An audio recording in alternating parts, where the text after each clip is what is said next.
Welcome, everyone. Today's a great day for Georgia State football and Georgia State University by adding a bunch of new student athletes to our program that is continuing to grow and going through the process of becoming a team that competes for championships, not just try to get in the bowl game. We're going through the process of becoming a team that continually battles week in, week out for championships.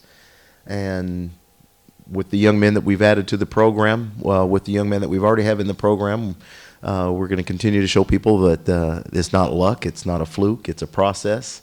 And our young men are getting better every week, and I'm really excited about these guys. I want to thank a lot of people that helped us in the process in recruiting, because it's never just a couple people. But Eric Paz and the compliance office, our academic people, Brad Horton, Jessica Summy, Will, Justin, a lot of professors that helped us, the hotel people that helped us, the bus people, Susan Edwards, our administration. And it takes everybody in this process to help bring these young men and their families into our family. And we want to thank everybody for that's helped us along the way. And I'll open it up to any questions. How do you feel about some of the players that you may have able to get from other schools? Well, I think that we've got great young men that are coming into this program with high character, that are smart, tough, and love the game. And I've said that a million times, but that's what we go out and we look for. And that's what there's a reason why the team GPA is as high as it is. There's a reason why that you're not reading about our guys in trouble in the paper, and it's because of targeting a specific type of young man. I thought we filled our needs, and I thought that this was the first year that we were truly able to go out top to bottom. The young men that we recruited were being recruited by other teams in our conference and other some of them by Power 5 teams that we actually literally beat them head to head on. So this is an outstanding class. You really don't know until they play in the future. But on paper, it's an outstanding class. We don't get caught up in the rankings. We trust our eyes and our evaluation. What happens is we have an excellent staff as far as evaluating talent. And I'll just throw out the word name Penny Hart for that, as an example. And quite a few other guys like Robert Davis and Glenn Smith and Shandon Sullivan and Shawnee Lawrence and Jalen Lawrence, and that's just to name a few. So our staff understands what we want in our program. They do a great job of not worrying about who's recruiting a guy, who's not. We don't care if there's nobody recruiting them or everybody's recruiting them. We trust our eyes, our evaluation, and the young men fit the character mold that we want here to represent Georgia State University and the student body and the alumni and the faculty and staff here. So, we're very excited about these guys. How much did the four-game winning streak and the bowl affect recruiting for you? Well, winning helps everything, and I know we didn't win the bowl game, but, winning and being able to beat your in-state rival at their place on the last game, those kind of things all give you momentum. Again, but that was a long time. It wasn't just something that happened. It was part of the process that it continued into towards the end of the season. And with what these guys that work for us here, the staff has done, and you go back and look at the track record. There's a method to this, so it's not just blind luck. I mean, it is 0-12 one year, 1-11 win games. Next place, 0-12, 1-11 win games. I mean, it's all to do with evaluation. It's all to do with player development. Not only do you have to be able to evaluate these young men and get them on campus to survive academically and socially and athletically, but you got to be able to develop them. And I think that's what our staff does an outstanding job of, is identifying guys, evaluating them, and then once they get them here, being able to develop their skills to get them to be able to compete for a Sun Belt championship. That's where we're going with these guys that we have. We're going to compete for for conference championships, and that is a very exciting thing here, and that's just part of our process from day one.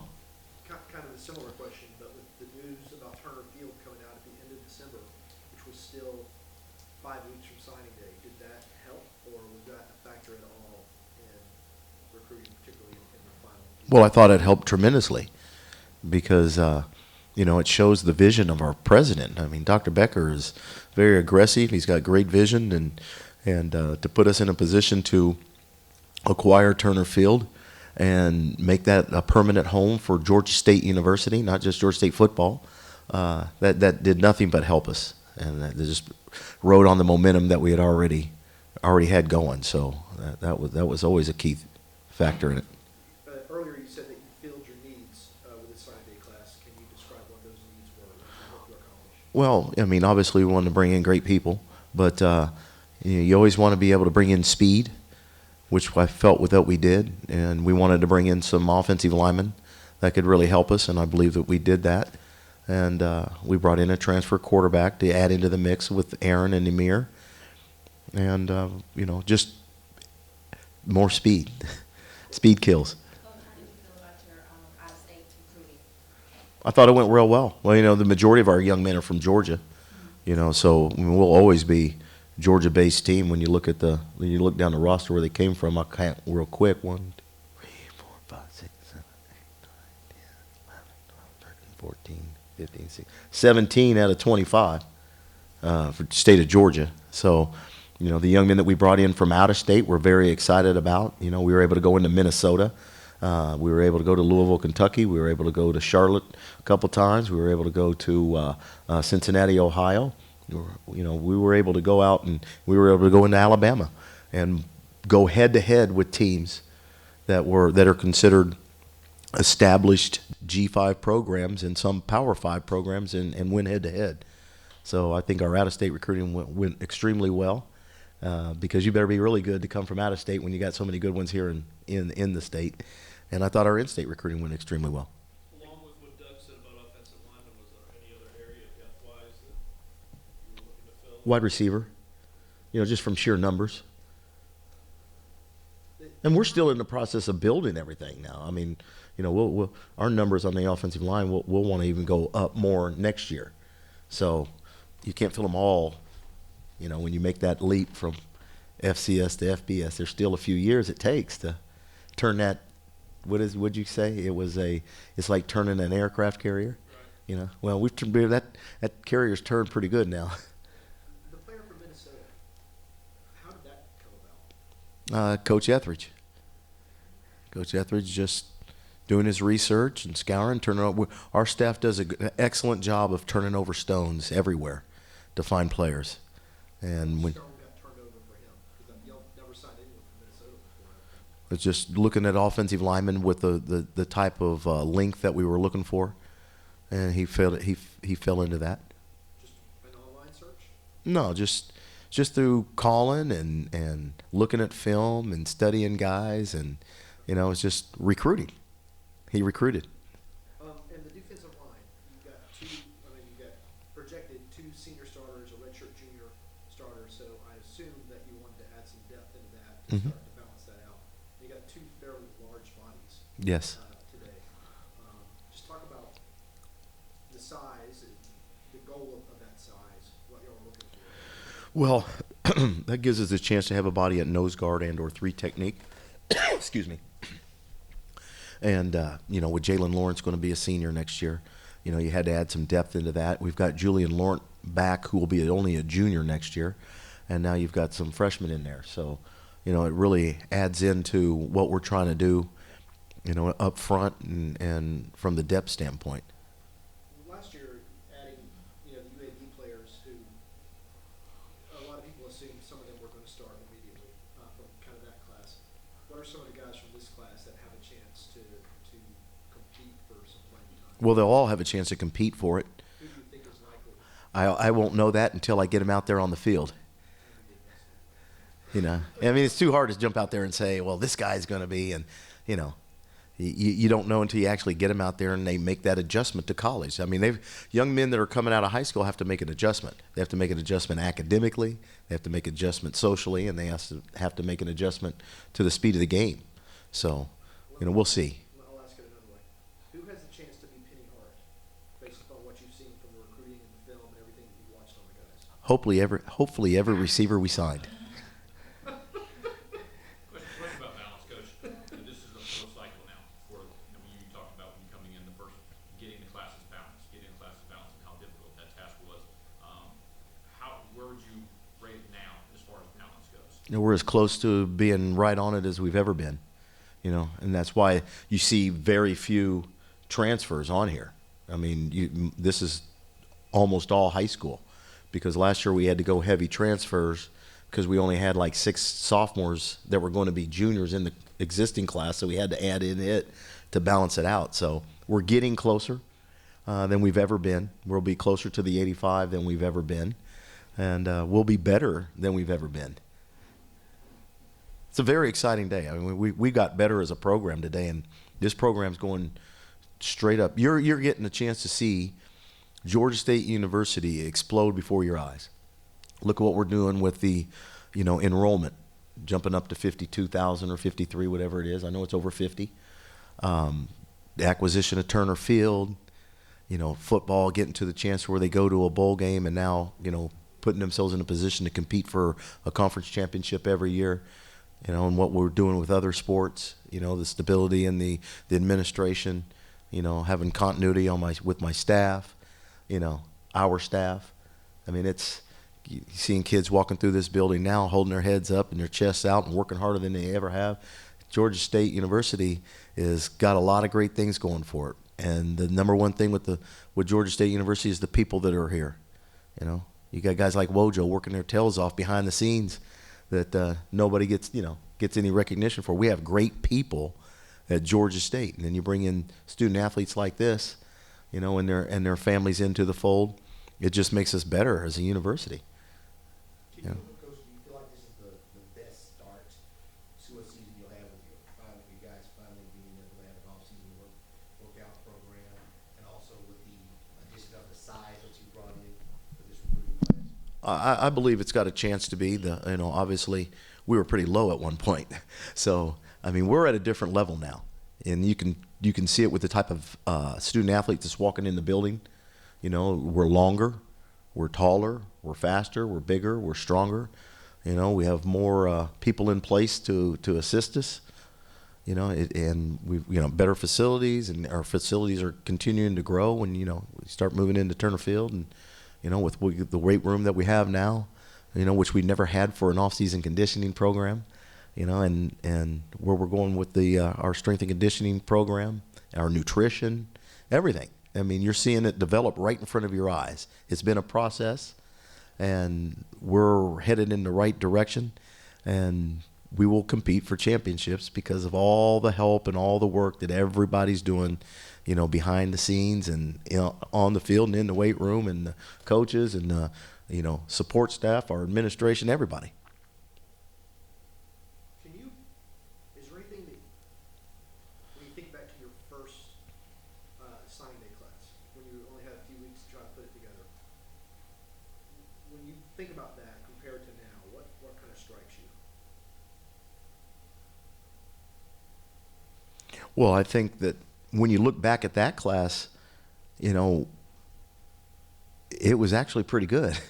When you look back and who all we signed, I mean, we're playing, Shawnee Lawrence is going to be a 4-year starter. Jalen Lawrence is, playing extremely well. Carnell Hobson and McKindy and Kyler Neal's a good solid back. And Robert Davis, who's an all-conference player that, we found like 2 days before the signing day.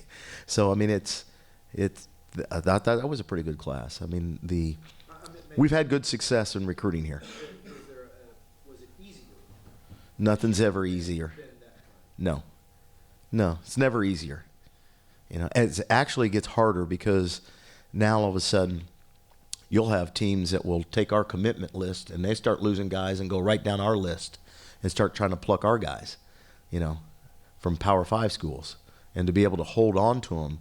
says a lot about those men in the other room that was recruiting them, and it says a lot about the young men and their families that committed to us and saw, you know, what's going on here and stayed firm in that commitment. Didn't waver one bit. And and the first time we've actually been able to flip guys from another school to come to our school. You know, so again, it's taken a lot of people, a lot of work, you know, from everybody, but and even our players. Our biggest sellers are our players that are in the locker room. Those guys, when you bring players in, student athletes in on an official visit, and they get a chance to go be around our players, the first thing that you get feedback-wise is, man, you guys got great guys. I want to be a part of those guys. Everybody's like a brother. Everybody was together. Everybody's on the same page, and we see how they work. So, you know, it's very exciting around here. It's Coach, what are the attributes you like about Connor Manning? He spins it pretty good. You know, he's a thinker. He's got a great football mind. He's got some athletic ability. He's not going to make a living running the ball, but he's got some athletic ability, and he throws it extremely well from the pocket, and he can move and throw it on the run. But he's going to be in a battle because I feel great about Amir Scaife and I feel great about Darren Winchester. We have three guys that we feel really good about. So it's going to be a great competition this spring. It is right now in the winter. This will be the most depth we've had in running back with the two that you had. You mentioned Stubbs is one that you really, really like. With everybody being healthy going into the next practice, I mean, that'll be the most depth we've had being able to run the ball since we've had a program. That'll give us a great opportunity to be able to go out and run the ball better than we've had in the past. You know, because you can look at it two ways. You know, you can have a line that makes a back look really good, or you can have a back that makes a line look really good. We want the mix in between, you know. And I feel like the more reps that our running backs get and the more that our offensive line works with Coach Etheridge and Coach Holsapple in the weight room, we'll just get better and better. And we're seeing it right in front of us. We're seeing it happen. And people can't, again, underestimate the player development that goes on here. I mean, these guys are getting developed and turning into really good football players. I mean, go out there and look at that board, the amount of all-conference players that we had. You know, ask the other coaches in the conference. I mean, it's, you know, we're fast, we're longer, we're stronger. You know, we're a legitimate force in this Sun Belt Conference and are going into our fourth year, and we're going to compete for a conference championship. So, you know, we're really excited about it. Coach, gray shirting gets a bad name nationwide. It's worked out really, really well here. Looking at guys like Lucas Johnson, who plays significantly, or guys like Alex Storr, who's probably lining up to be a four-year starter, who took a gray shirt because of injury. That's worked out pretty well for you and your staff. You've had several more on campus now. They're here in the spring. Just talk about that process a little bit, how you guys identified that as far as gray shirting goes. Well, what it is, you know, you find a way to get a young man into the program, and if you can delay his enrollment until January, then what you do is you get him to come in, make his adjustment to college academically and socially, and he gets to go through winter conditioning, he gets to go through spring football, he gets to go through summer, and now with the new rules where we can actually go on the field in the summertime without a ball and work with guys. So now all of a sudden they're getting ahead from a football standpoint. So then when they start in August, they still have 5 years to play for. So you're gaining an extra 2 semesters, fall or spring and summer of training and getting ready to start your 5-year clock. So I highly recommend it to people. I think it's a great thing, and it's worked out extremely well for us in our program, and still being able to, you know, sign a few more than what they say you can, because you got to, you know, you count it towards the next year.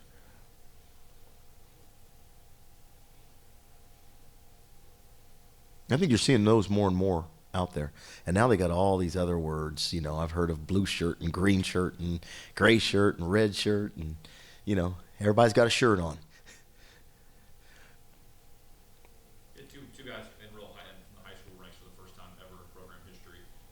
And was that just a decision that the staff made? I know both players are from the same state, but I'm just more than anything else asking, was that at what point in the process did you discuss early enrollment? Well, that was that they, because to do that, to graduate early and come at the mid-year and start school at college in January, you have to have that plan with your counselor and your family probably about when you're a freshman to be able to load up on your core units and get it out of the way. Because now with the new rule, to be eligible, you have to have a 2 point.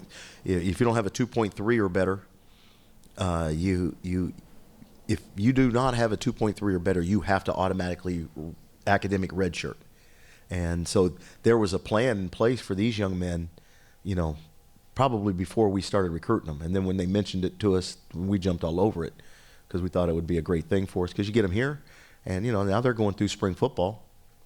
Right now they're going through winter conditioning. They're going to go through spring ball. They're going to go through the summer, and then they're going to start in the fall and still have 5 to play for. I mean, that's the original gray shirt. They changed the name to green shirt now, but that was the original gray shirt. That's what we did with Ronnie Fouch at Washington, and some other people that we've recruited. But it gives a young man a distinct advantage.